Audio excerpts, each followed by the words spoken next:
하나님 말씀 오늘 우리에게 주시는 말씀 출애굽기 3장 13절로 18절까지 말씀입니다. 죄송해요. 오늘 구약성경 84페이지에 있습니다. 출애굽기 3장 13절로 18절까지 말씀, 저와 함께 한 절씩 교독하신 걸 받으실 때에 오늘도 우리에게 말씀하시는 하나님의 구성을 꼭 듣게 되시기를 축복합니다.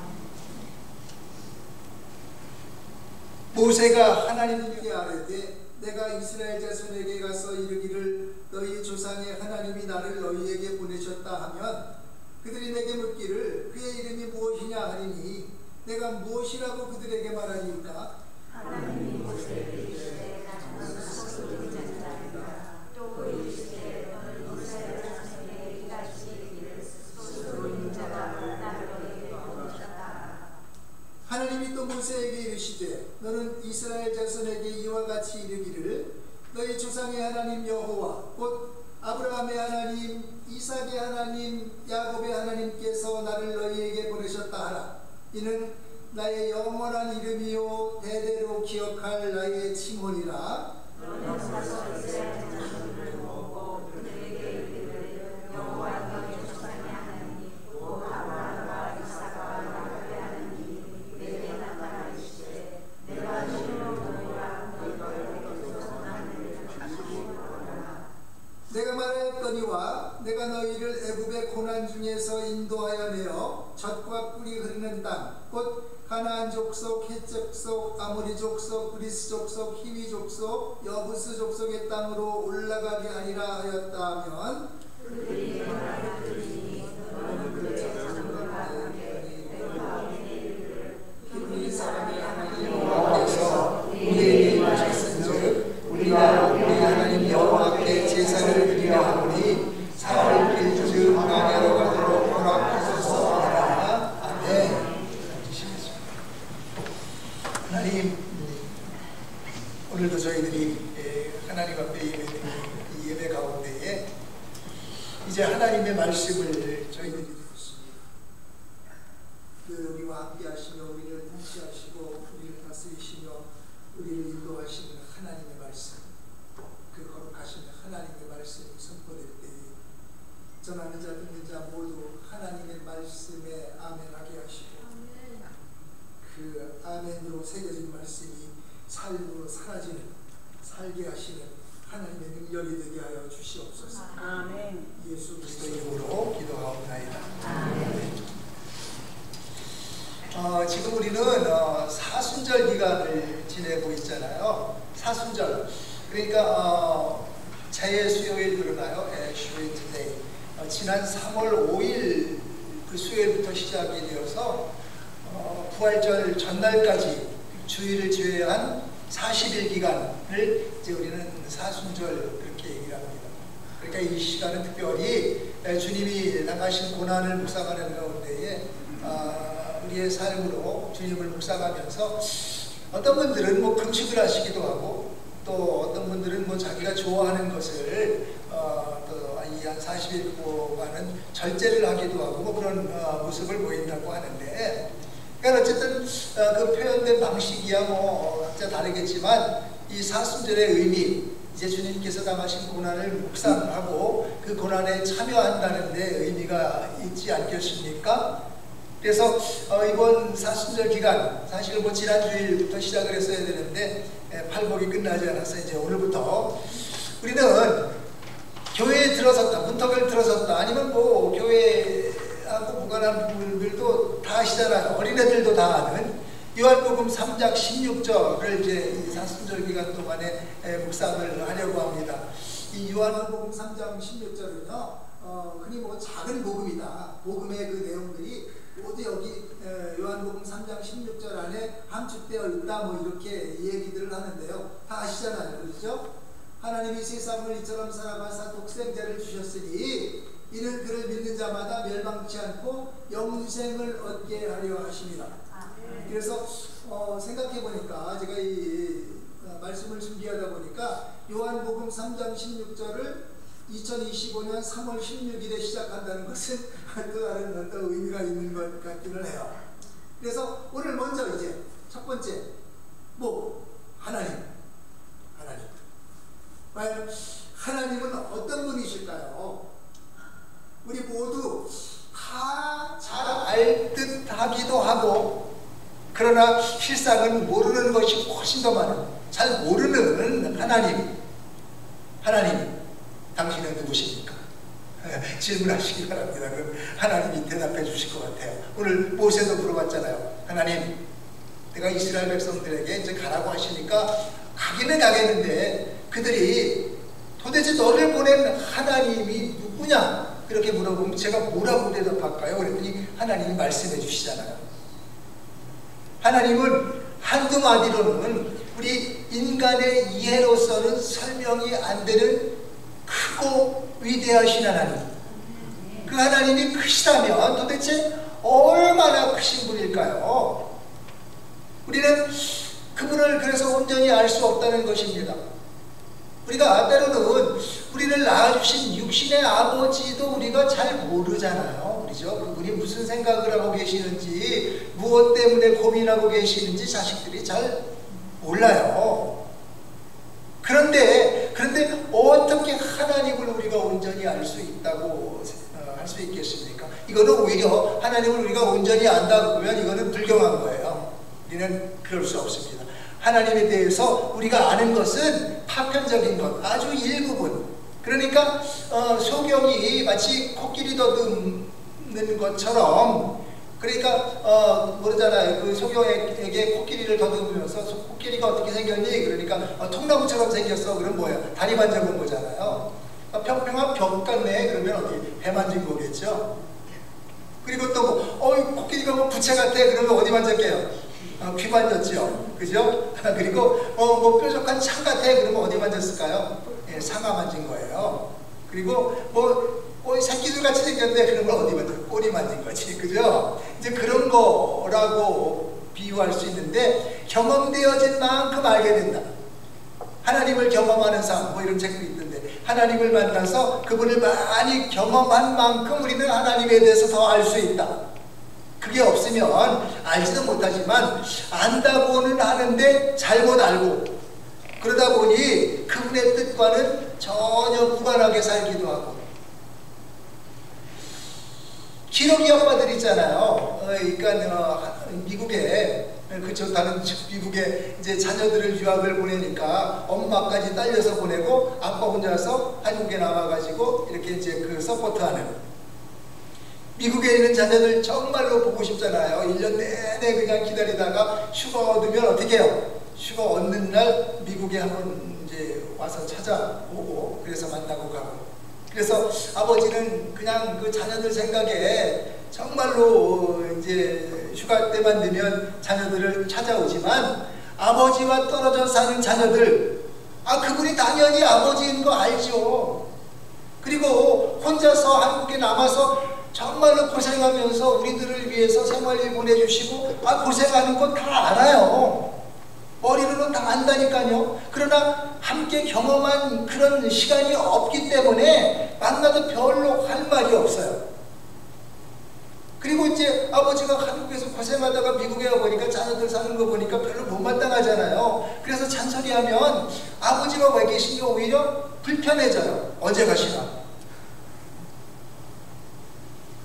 하나님이 분명히 계시는 건 알겠는데, 그분을 완전하게 이해할 수 없었던 이스라엘 백성들은 사실은 하나님을 잘 알지 못하고요, 하나님의 뜻 가운데 살기는커녕 하나님께서 하라고 하는 것 정반대로 하면서 살았잖아요.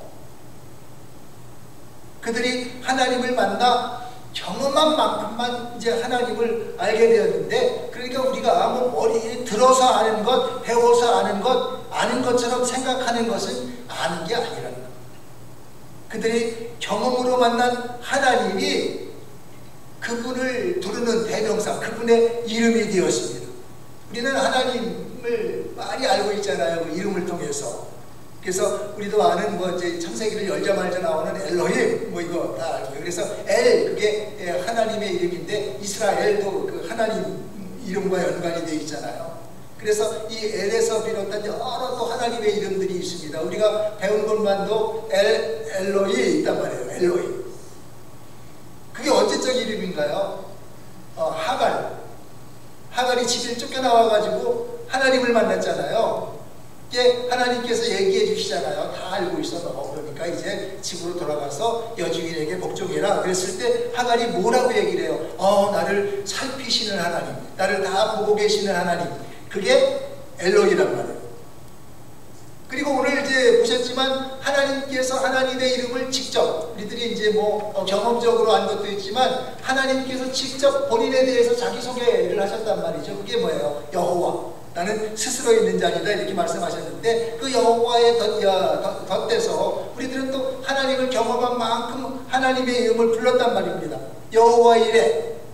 너무나 잘 아시잖아요. 그죠? 여호와 라파 우리를 치료하시는 하나님.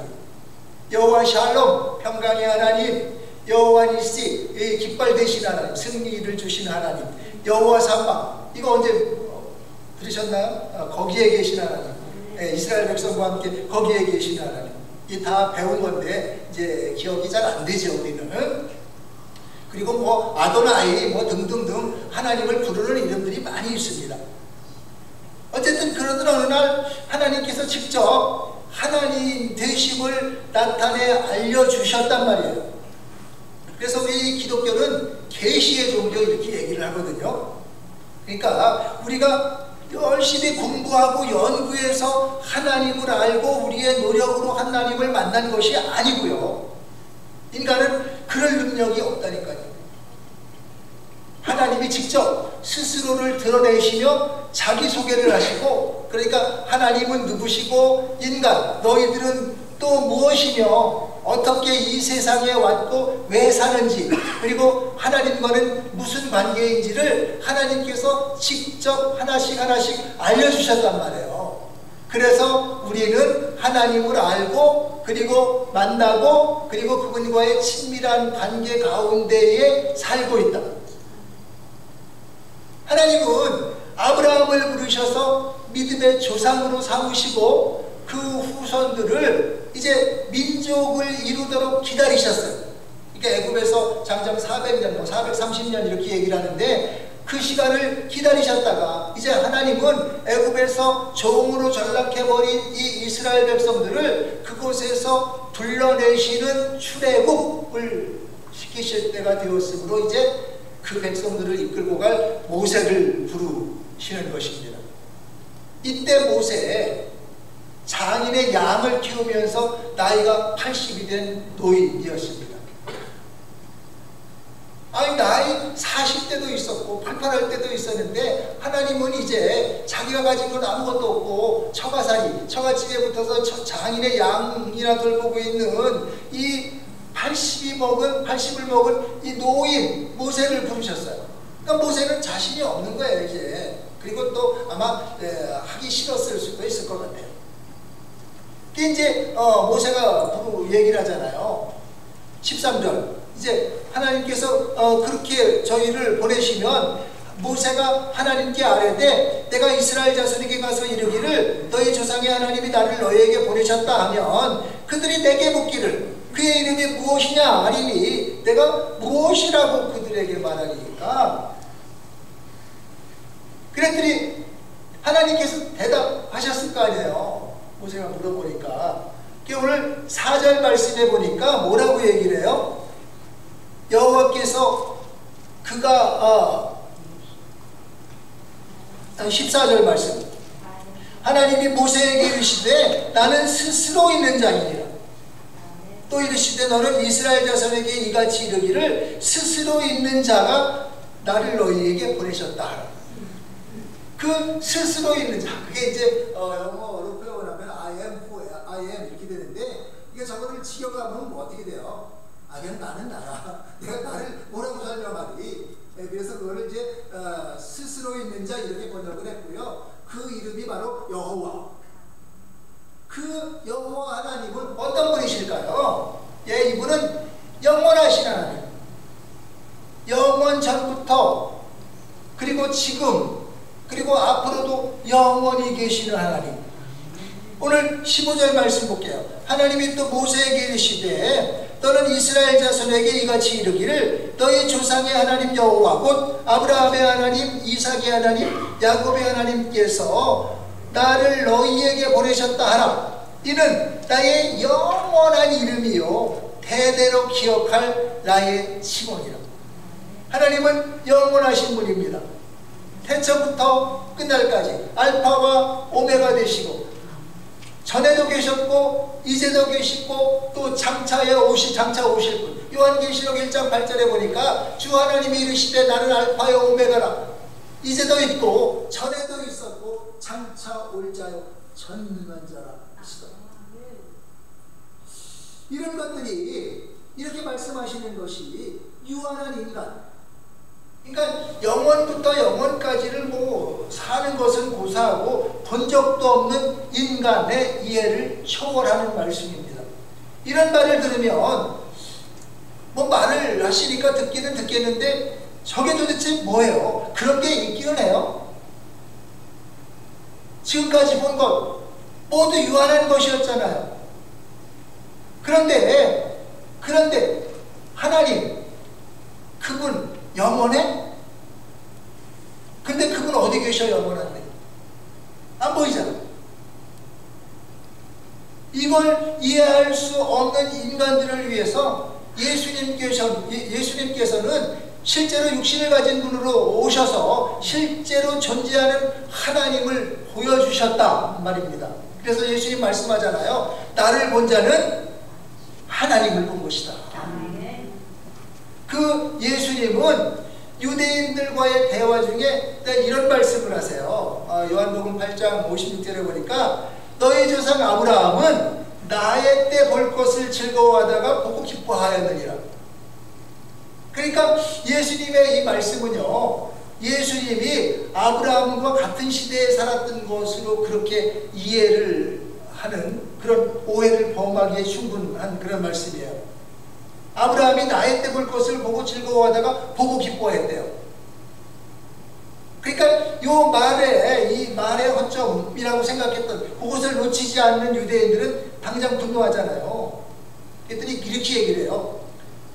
아니 네가 아직도 50도 못 되었는데 아브라함을 봤어? 아브라함은 지금 몇천 년 전에 살았던 조상인데 또 지금 보니까 50도 안 된 것 같아. 이게 예수님이 고생을 많이 하셨던 것 같아요. 왜냐하면 예수님은 30대에 이제 우리가 알기로는 30대 이제 중반쯤에 돌아가신 거로 이렇게 알고 있는데, 근데 50도 못 되었다고 그러니까 나는 50 가까이 되어 보였던 것 같지 않을까 이런 생각을 해보는데, 그랬는데 아브라함 봤어? 왜 자꾸 아브라함 얘기해? 그랬더니 예수님께서 뭐라고 말씀하시냐면 요한복음 8장 58절에 예수께서 이르시되 진실로 진실로 너희에게 이르노니 아브라함이 나기 전부터 내가 있느니라 이렇게 말씀을 하세요.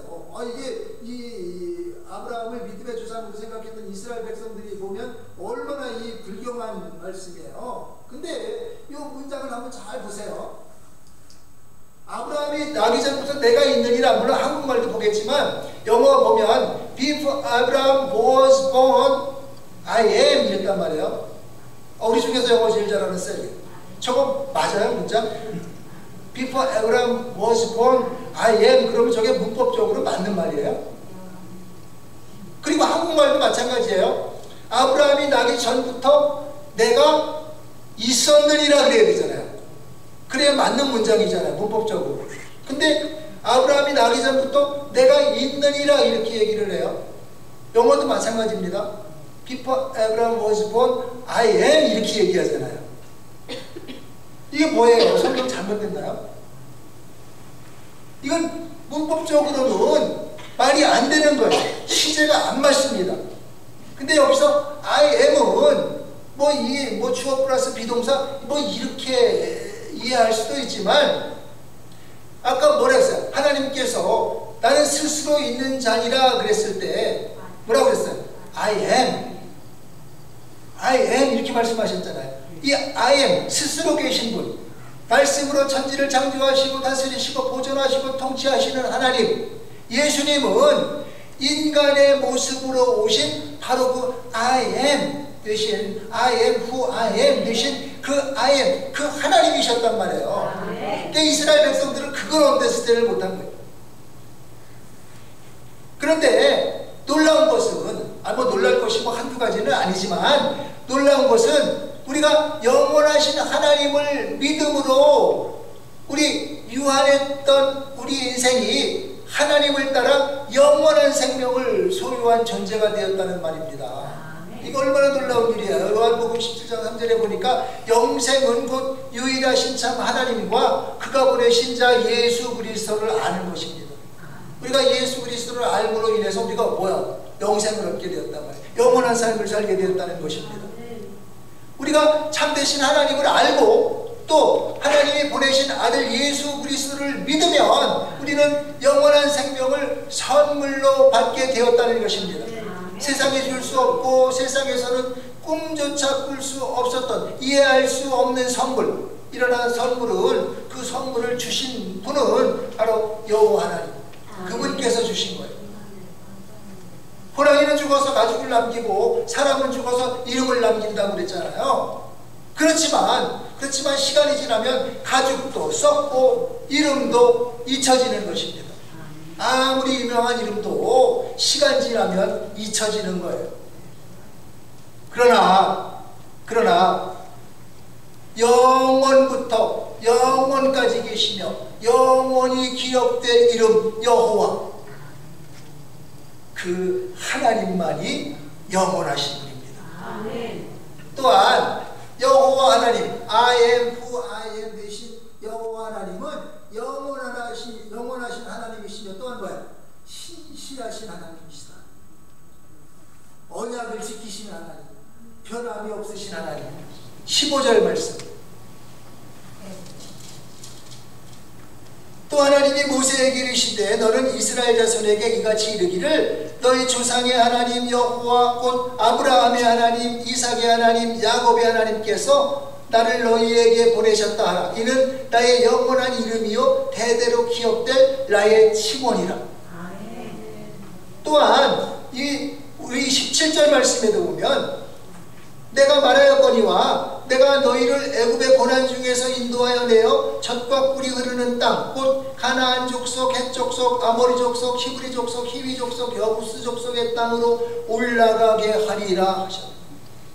그러니까 하나님은 과거에도 계셨던 분이고 지금도 이제 이스라엘 백성을 인도하시고 그리고 퓨처에 이제 가나안 땅으로 인도해 가시는 그 변함없으신 신실하신 하나님, 약속을 신실히 지키시는 분, 전에 아브라함에게 이삭에게 요셉에게 약속하신 하나님, 그 약속을 신실하게 지키시며 이루시는 하나님, 그 하나님이 직접 말씀하시는 것입니다. 신명기 7장 9절 그런즉 너는 알라 오직 내 하나님 여호와는 하나님이시요 신실하신 하나님이시라.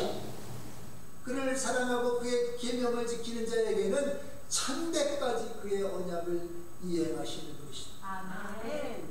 세상은 변하고 인생은 더 빨리 변하고 뭐 그런 얘기 하잖아요. 조변석계 아침이 다르고 저녁이 다르고 다 변하지만 홀로 약속을 끝까지 지키시는 하나님. 우리가 살아가면서 마음이 흔들리고 불안한 이유, 그것은 바로 우리의 인생의 불확실성 때문입니다. 요즘처럼 이렇게 불확실한 시대가 또 있었나요? 잘 모르지만 우리 인생에 왔다 갔다 하는 것, 그것이 바로 우리를 불안하게 평온하지 못하게 하는 것입니다. 그것은 왜 그래요? 뭔가 스테이블해야 안정되어야 우리의 미래가 보이고 표대가 보이는데 그게 보이지 않는 거예요.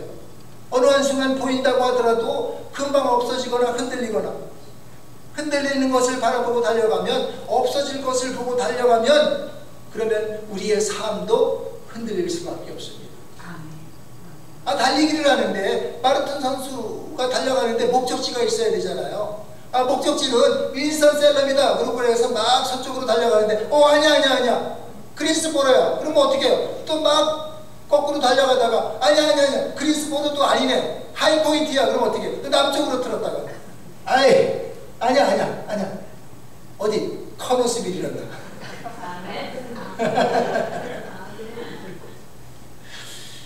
그러나 신실하신 하나님은 아브라함에게 약속하신 그 약속, 그 자손들에게 하셨던 약속을 하나도 잊지 않으시고 하나도 바꾸지 않으시고 끝까지 지키시는 신실하신 하나님이셨습니다.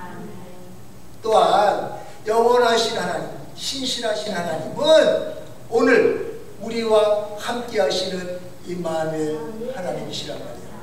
하늘 위에 멀리 계시는 분이 아니란 말씀입니다. 16절 말씀. 너는 가서 이스라엘 장로들을 모으고 그들에게 이르기를 여호와 너의 조상의 하나님 곧 아브라함과 이삭과 야곱의 하나님이 내게 나타나사 이르시되 내가 너희를 돌보아 너희가 애굽에서 당한 일을 확실히 보았노라.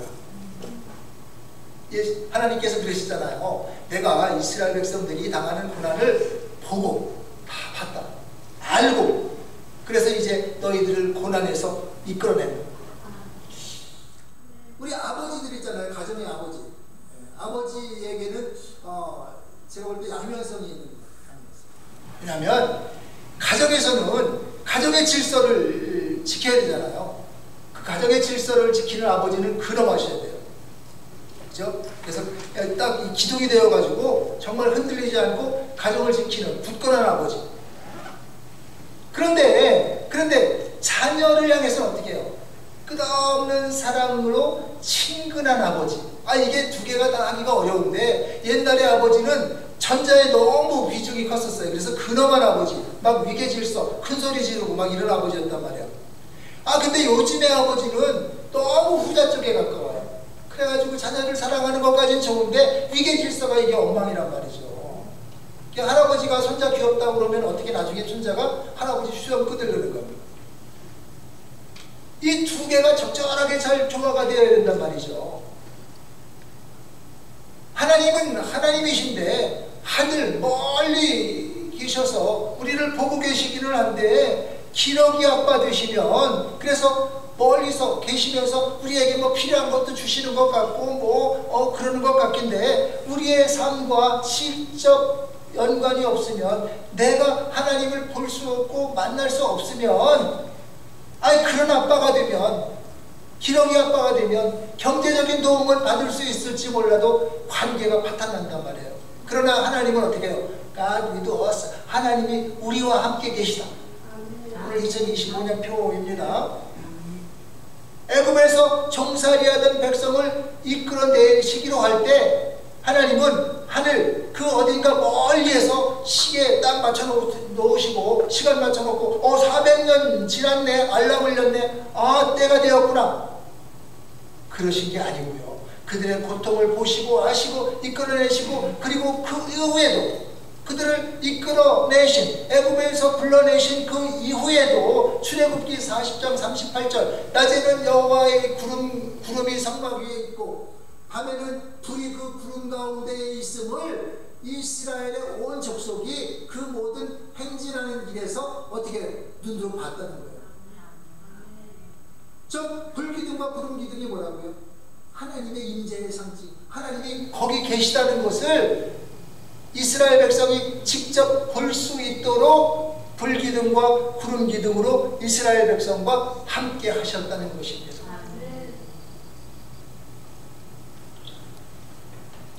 이제 옛날 얘기합니다. 지금으로부터 한 60년쯤으로 이제 거슬러 올라가면, 우리 고객님들이 이 세상에 태어나셨거나 아니면 태어나시기 전 60년대를 우리는 우주시대, 우주경쟁의 시대 그렇게 불렀습니다. 그러니까 옛날 이 소련과 미국 이 양대 두 강국을 주축으로 해서 경쟁적으로 우주 탐사를 하던, 내지는 우주 개발의 시기를 두고 이제 그렇게 불렀거든요. 그 무렵 1961년 4월 12일 이날요, 세상을 놀라게 하고 특히 이 미국을 긴장시키는 한 사건이 발표가 됩니다. 소련의 최초의 유인, 그러니까 사람을 태운 우주선 보스토크 1호에다가 직접 사람이 유리 가가린이라는 사람을 태우고 1시간 48분에 걸쳐서 지구 궤도를 한 바퀴 돌았다. 그 뉴스가 발표가 되었어요. 그러니까 이 사건은 아주 미국을 긴장하게 하고 아주 불편하고 불쾌하게 그리고 자존심 상하게 만들었습니다. 서로 경쟁을 하고 있는데 소련이 먼저 선점을 한 거예요. 이 우주에 대한 개발, 즉 비행 계획을 먼저 시도한 것은 미국이었음에도 미국은 이때까지 짐승을 태우고 이렇게 비행을 시도한 수준이었습니다. 그런 적은 있지만 사람을 태우고 간 적은 없거든요. 왜냐하면 사람을 태웠다는 것은 그만큼 자신이 있다는 얘기잖아요. 소련이 먼저 선수를 친 것입니다. 그로부터 그러니까 소련이 첫 번째로 사람을 태우는 우주 비행선을 띄운 그 이후 약 10개월이 지난 1962년 2월 20일 미국은 우주 비행사 존 글렌이라고 하는 사람을 태운 프렌쉽 7호를 우주로 쏘아 올렸고요. 이 비행선은 4시간 55분 동안 지구를 3바퀴 도는 지구 회전 비행을 성공적으로 마치고 지구로 돌아왔습니다. 이 최초의 우주 비행선을 타고 지구를 한 바퀴 돌았던 소련의 가가린, 지금 이제 그 역사적인 것을 말씀드리려고 하는 게 아니라 이 두 사람이 했다는 말을 좀 유심히 들어보시기 바랍니다. 이 가가린 비행을 마치고 돌아와서 이같이 말했다는 것입니다. 이 우주 어디에도 하나님은 보이지 않았다. 우주에 하나님은 존재하지 않는다. 그로부터 10개월 뒤 똑같은 우주의 궤도를 비행했던 존 글렌은요 이렇게 말을 했대요. 그분은 우주 공간 어디에나 계셨다. 나는 우주선을 타고 지구를 도는 내내 우주에 가득 찬 하나님을 경험하였다. 아니 도대체 이게 무엇입니까? 이 차이가 뭘 말하는 거예요? 전에 그러니까 10개월 전에는 안 보였던 하나님이 10개월 이후에는 나타나셨나요? 아유 하나님도 소련은 싫어해서 소련 사람 눈에는 안 보이고 미국 사람 눈에만 보였나요? 우리가 자꾸 육안으로만 하나님을 보려고 우리가 봐야 믿겠다. 눈으로 직접 봐야 믿겠다. 보여지는 것만 믿겠다. 그러면 우리는 앞으로도 하나님을 영영 만나지 못하게 될지는 모릅니다. 우리 찬송에 그런 거 있잖아요. 53장인가 보면 하늘에 가득 찬 영광이 하나님. 하나님은 지금도 하늘에 가득하시고요. 오늘 여기에도 계시고 우리들과 함께 하시고 그렇게 하나님을 만나서 알게 된 사람들은요 하나님을 가리켜 전지전능하신 하나님. 그러니까 전지전능, 모든 것을 다 하시고 전능, 불가능이 없으신 모든 것이 가능한 하나님. 그리고 또 뭐라고 말씀했냐면 무소부재하신 하나님. 이게 뭐예요? 옴니포턴트 이렇게 얘기하는데 무소부재, 한국말로 풀어볼까요? 무소, 안 계신 곳이 부재, 없는, 어디나 계시는 하나님. 우리가 그걸 어떻게 알아요? 어디나 계신 무소부재하신 하나님. 이 표현이, 이 증언이 하나님을 만난 사람들의 입을 통해서 하나님은 어디나, 우리가 어디에 있든 어떤 상황이든지 우리가 하나님을 만나려고만 하면 하나님을 우리가 만날 수 있는 곳, God with us, 하나님이 우리와 함께 계십니다. 예수님의 제자들이 밤중에 배를 타고 갈릴리 바다를 건너가다가 풍랑을 만났잖아요. 제자들은 파도와 싸우면서 힘들게 노를 젓고 있었습니다. 그때 바다 저편 어둠 속에서 누군가가 밤 바다 위를 걸어오고 있는 것이 아닙니다. 그러지 않아도 깜깜한 밤에 이 풍랑 때문에 공포스러워했던 그들, 겁먹고 있었던 그 사람들, 사람이 물 위로 걸어오는 것을 보고 더욱 공포스러워합니다. 유령인가? 그때 예수님께서 모습을 드러내시면서 말씀하시는 것입니다.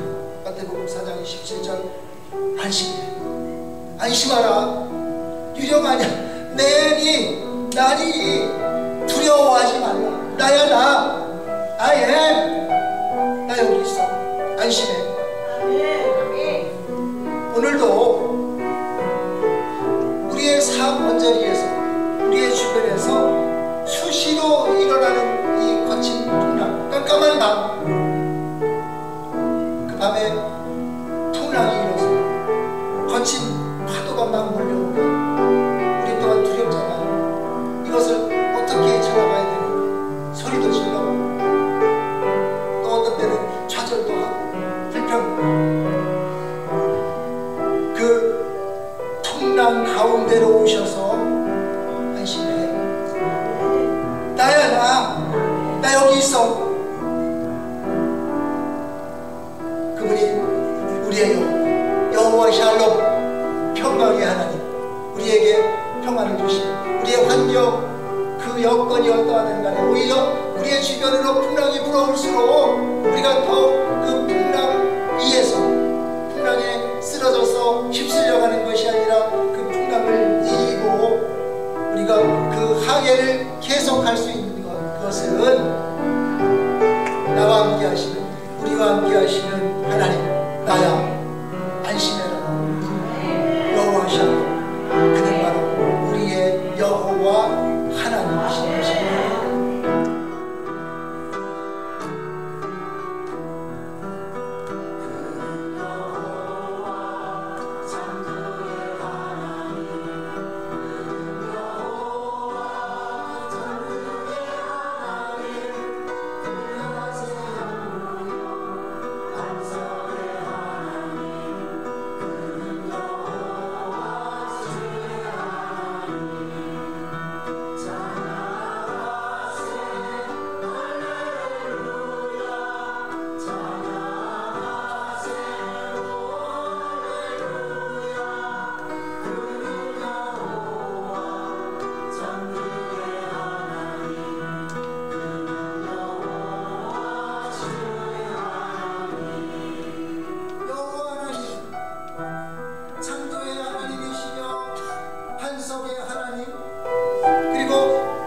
치료하시는 하나님, 우리에게 평안을 주시는 평강의 하나님, 우리의 필요를 하시고 채우시는 공급자이신 하나님, 그리고 그 무엇보다도 우리에게 구원을 허락하신 구원의 하나님, 그 하나님께서 오늘도 지금도 저와 우리 구노님들과 함께 하심을 믿으시기 바랍니다.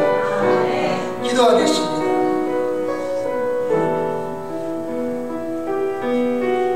하나님, 우리가 수시로 부르는 이름 하나님,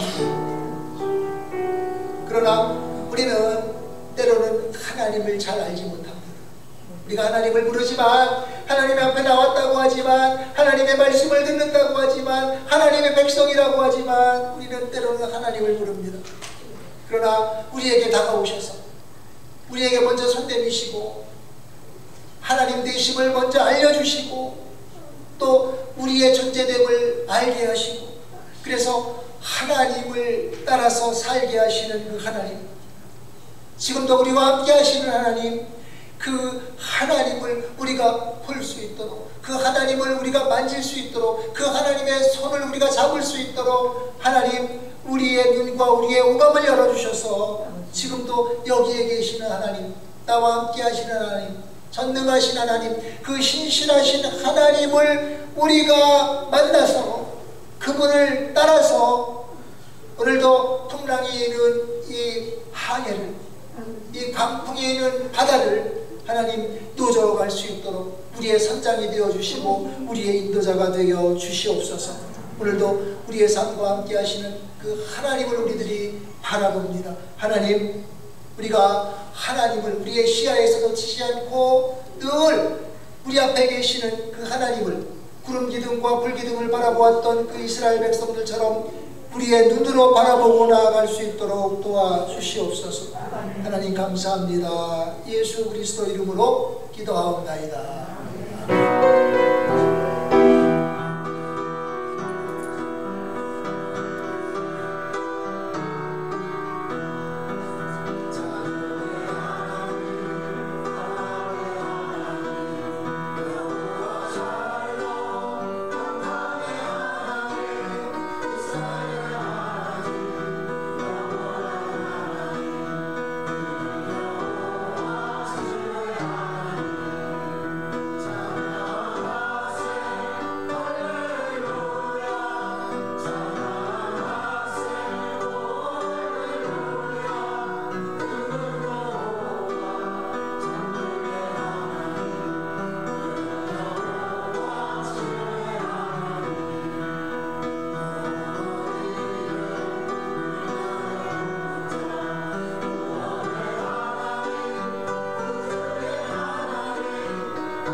이제는 우리 주 예수 그리스도의 은혜와 하나님 아버지의 사랑하심과 성령의 교통하심이 하나님, 그 하나님이 나의 하나님 되셔서 오늘도 나의 삶을 인도해 가시고 이끌어 가시는 나의 하나님 되심을 믿고 이제 풍랑이 있는 이 세상을 향해서 담대히 나가는 하나님의 귀한 백성들 위해 그들의 삶 위에 이제로부터 영원토록 함께 하시기를 축원하옵나이다.